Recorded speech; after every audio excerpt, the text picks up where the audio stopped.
12वीला कुठल्या तरी कॉलेजात नावाला प्रवेश घ्यायचा, फक्त पेपरला जायचा आणि बाकीचा अख्खा दिवस खाजगी क्लासेसमध्ये घालवायचा, असा ट्रेंड खरं तर अलीकडे जास्त जोर धरू लागलाय.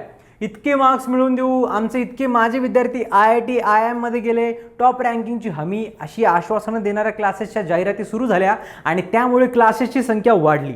अव्वाच्या सव्वा फी आकारून क्लास मालक करोडपती झाले आणि या क्लास संस्कृतीने शिक्षण क्षेत्राचं सगळं आरोग्य बिघडवलं.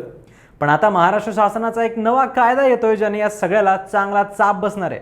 काय आहे हा कायदा? ज्यामुळे पहाटे किंवा रात्री क्लास घेता येणार नाहीयेत, की एका वर्गात जास्त विद्यार्थी सुद्धा कोंबता येणार नाहीयेत, किंवा कॉलेजात शिकवणारा शिक्षक क्लास घेताना दिसला तर त्याच्यावर कारवाई होणार आहे. काय काय आहे या कायद्यात आणि अशा अटी का घालाव्याशा वाटल्या सरकारला, काय कारण आहेत त्याची, आणि येऊ घातलेल्या या कायद्याने आता क्लासेस मालकांच्या झोपा का उडाल्या आहेत, हे सगळं जाणून घेणार आहोत आपण आजच्या या व्हिडिओतून. नमस्कार, मी संकल्प पाटील आणि तुम्ही बघताय लगाव बत्ती. क्लासेस संस्कृती ही काही आत्ताची नाहीये, तर बऱ्याच काळापासूनची आहे. पण मागच्या 10 वर्षांपासून किंवा कोरोनापासून ती जास्तच वेगाने पसरल्याचं आपल्याला दिसतंय. हे क्लासेस कशाचे असतात तर फक्त 12वी नंतरच्या CET नीट सारख्या एंट्रन्सेस नाही, तर अगदी 3रीच्या वर्गापासून ग्रॅज्युएशन पर्यंतच्या शिकवण्या घेणारे हे क्लासेस असतात. MPSC UPSC सारख्या शासकीय सेवा स्पर्धा परीक्षांच्या क्लासचं तर एक वेगळंच विश्व आहे. हे क्लासेस शाळा किंवा कॉलेजच्या पॅरलल शिक्षण देणारे झालेत. कॉलेजच्या वेळा टाळण्यासाठी एकतर ते भल्या पहाटे असतात किंवा संध्याकाळी असतात, त्यामुळे विद्यार्थ्यांना मोकळा वेळ असा मिळतच नाही. जेवणाच्या झोपेच्या वेळा बिघडतात आणि तणाव येण्याचं प्रमाण वाढतं. त्यामुळे आता येऊ घातलेल्या कायद्यानुसार क्लासेस हे पहाटे किंवा रात्री घ्यायला बंदी असणार आहे.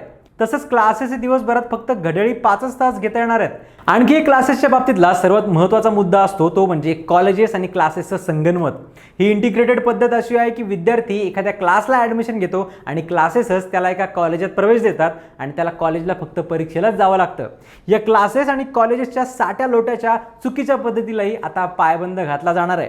तसंच शाळा किंवा कॉलेजेसच्या आवारात क्लासेस उभा राहायला परवानगी नसणार आहे आणि कॉलेजेसमध्ये शिकवणाऱ्या शिक्षकाला आता लपून छपून कॉलेजच्या वेळेच्या अतिरिक्त क्लासेसला शिकवता येणार नाहीये. बरेच शिक्षक हे आपल्या ड्युटीच्या वेळेच्या आधी किंवा नंतर खाजगी क्लासेसला शिकवायला जातात. तसंच शनिवार रविवार क्लासेस घेतात. त्यांना आता असं केलं तर कारवाईला सामोरं जावं लागणार आहे. तसंच बऱ्याचदा क्लासेसच्या शिक्षकाचं शिक्षण वेगळंच असतं. रँडम तरुण मुलंही तिथं शिकवताना आपल्याला दिसतात. त्यांची काहीतरी शैक्षणिक पात्रता असायला हवी याची तरतूद या कायद्यात असणार आहे. म्हणजेच त्यांचं किमान ग्रॅज्युएशन तरी पूर्ण असणं आवश्यक आहे. तसंच क्लासेसमध्ये क्लासरूम कशा असाव्यात याबाबत सुद्धा काही नियम यात असणार आहेत, ज्यानुसार आता बेसमेंटमध्ये म्हणजेच तळमजल्यात क्लासेसला परवानगी मिळणार नाहीये. तसंच एकच वर्गात जास्तीत जास्त विद्यार्थी संख्या असण्याला आता मर्यादा असणार आहेत. तरुण पिढीला खुल्या आणि प्रशस्त जागेत शिकता यावं हा त्यामागचा उद्देश आहे. आणखी एक महत्त्वाचा नियम म्हणजे 13 वर्षांपेक्षा कमी वय असणाऱ्या मुलाला क्लासेसमध्ये घेता येणार नाहीये. म्हणजे साधारण 7वीच्या खालच्या मुलांना प्रवेश मिळणार नाहीये. क्लासेस हे बऱ्याचदा विद्यार्थ्यांवर शिक्षणाचं दडपण आणतात. परीक्षा जशा जशा जवळ येतात तशा शिकवण्या जास्त सुरू होतात. हक्काचं रविवार सुद्धा मिळत नाही आणि टेस्ट सिरीजचं प्रमाण इतकं वाढलंय की सांगायलाच नको. हे सगळं बंद होण्याचा एक मुद्दा या मसुद्यात आहेत. त्यानुसार खाजगी क्लासेसला त्यांच्या विद्यार्थ्यांना आठवड्यातून किमान 1 दिवस सुट्टी द्यावीच लागणार आहे, मग तो रविवार असो किंवा इतर दिवस. तसंच या सुट्टीच्या असणाऱ्या दिवसाच्या दुसऱ्या दिवशी टेस्ट घेता येणार नाही, कारण मग सुट्टी राहत नाही आणि विद्यार्थी सुट्टीच्या दिवशीही अभ्यास करत बसतात. त्यामुळे क्लासेसच्या अशा कृतींवरही आता लगाम घातला जाणार आहे. आणि सर्वात महत्त्वाचं म्हणजे जाहिरातबाजी. कुठल्याही क्लासेसला भपकेबाज जाहिरात करता येणार नाहीये, जसं की आमच्याकडे प्रवेश घेतला की इतके मार्क्स मिळतील वगैरे वगैरे. मार्क्स, रँकिंग किंवा नामांकित कॉलेजात प्रवेश अशा स्वरूपाचं कोणतंही आश्वासन आता क्लासेसना देता येणार नाहीये. तसंच आधीच्या गुणवंत विद्यार्थ्यांची नावं वापरून, त्यांचे फोटोज वापरून चुकीची माहिती देऊन विद्यार्थी किंवा पालकांना भुरळ घालण्याचे मार्ग बंद होणार आहेत. फीसविषयी सुद्धा नियम यात आहेत, जसं की अव्वाच्या सव्वा फीस आकारता येणार नाही.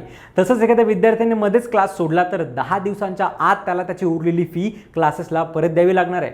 तसंच एकदा की फी घेतली की नंतर विद्यार्थ्यांकडून कोणतंही शुल्क घेता येणार नाही, जसं की नोट्स, पुस्तकं वगैरेंचं, किंवा क्लासेसची बॅच पूर्ण होईपर्यंत फी मध्येच वाढवता येणार नाही.